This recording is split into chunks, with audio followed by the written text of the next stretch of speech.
Guys, I hope your day is going well. I'm Dave Stellato with DFO Global. Today we'll be discussing bringing the e-com product to life.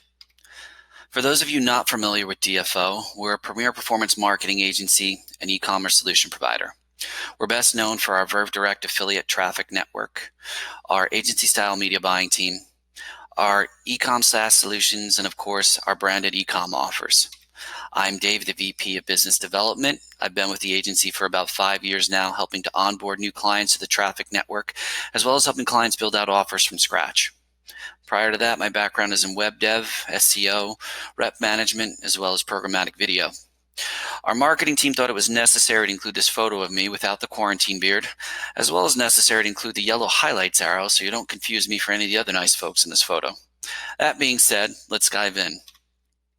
Bringing a direct response product to life is complicated. There's many nuances and facets, and it's important to detail the steps before we start moving along. Step 1, sourcing quality products. Step 2, testing market viability with media. Step 3, prepping for launch, adding creative, getting SaaS in order, and going global. Step 4, launching traffic. Step 5, remarketing. And step 6, which I consider the bonus, patenting products and brand development. Step 1, sourcing quality products, is obviously the most important. We need to start off on the right foot. How do we do that? We have to ask the right questions. All too often, people start off by looking at products that are the latest fads or thinking they're the customer. No, you are not your customer, and know that, an air fryer and while a bread maker are really great right now, they may not ship lightweight and they may not last forever. So let's see, what are things we can ask ourselves? Can people use this product every day? Will it pair well with other products? Are there any shipping restrictions? Are there any regulatory approvals we need to? Once you've gotten a lot of these boxes checked off, you've started off on the right foot, you have a good product to go with. Testing market viability. Now for this, we have a sub-process, but it's important to move fast. You don't want to get caught up in overcomplicating the process. So now that we've got the product we want to move forward with, we typically will source a minimum viable quantity. 200 to 500 units is fine.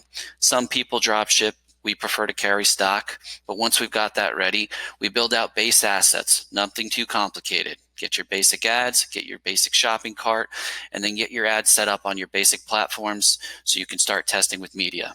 It's important to test on a few different places, not just Facebook. Make sure you get some tests going on native and paid search as well. Not all products resonate on all platforms. And finally, if you have an existing consumer list, use them. It's a great way to generate some revenue as well as get some feedback before going full throttle on an offer. If things start to look good during this testing round, we kind of go to a round 2 of testing. We start to build out some pre-sales, some interstitials, add some upsells into the fold to look what the AOV can grow into. And all along, we're keeping track of what the metrics are looking like. Now, I'm not going to get into the full details of what metric signals we say are good to help push this along. I'm sure there's going to be about 5 other presentations talking about ROAS and CVR. You guys can count on those folks to guide you through. But assuming things are looking good, we're going to progress forward.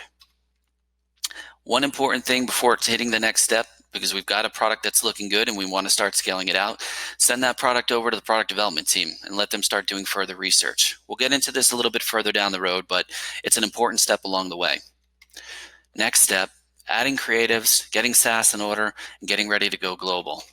This is where we do our full creative build out. It's important to get as many video ads, image ads, everything you need to take this thing to the next level. We want to make sure we have proper pre-sales, not just one, but a few, a creative brief to share with your internal media buyers, as well as your third-party affiliates. What are the selling points? Why is this thing so great? The more creative, the better. Split test, optimize. That is the name of the game here. What else do we want? Well, with the SaaS, we want to make sure we're setting up additional checkouts. Do you have a descriptive checkout? Do you have a gentle checkout? Do you have all the different checkouts that are going to be working on the various platforms you're going to be testing on? In addition to that, do you have a higher cost to consumer? Do you have a lower cost to consumer? We want to have as many variations as possible to make sure this thing is going to be successful.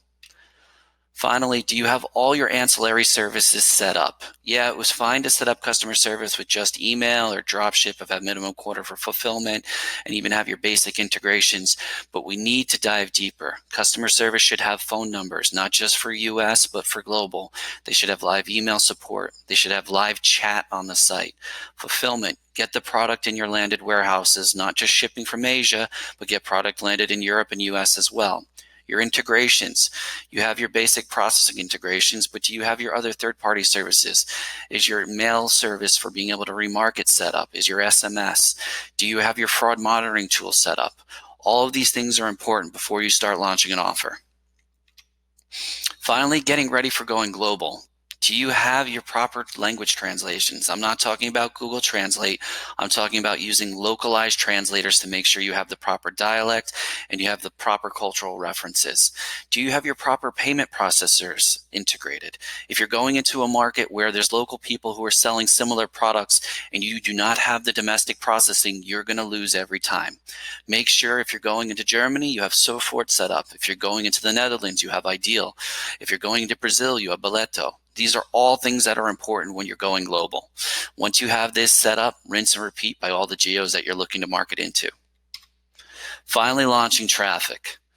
Now, everybody on this conference is going to be telling you about all the metrics again. We know this, so I'm not going to go into the details of that, but focus on your paid social, get into search, get into the different various native platforms, display and email.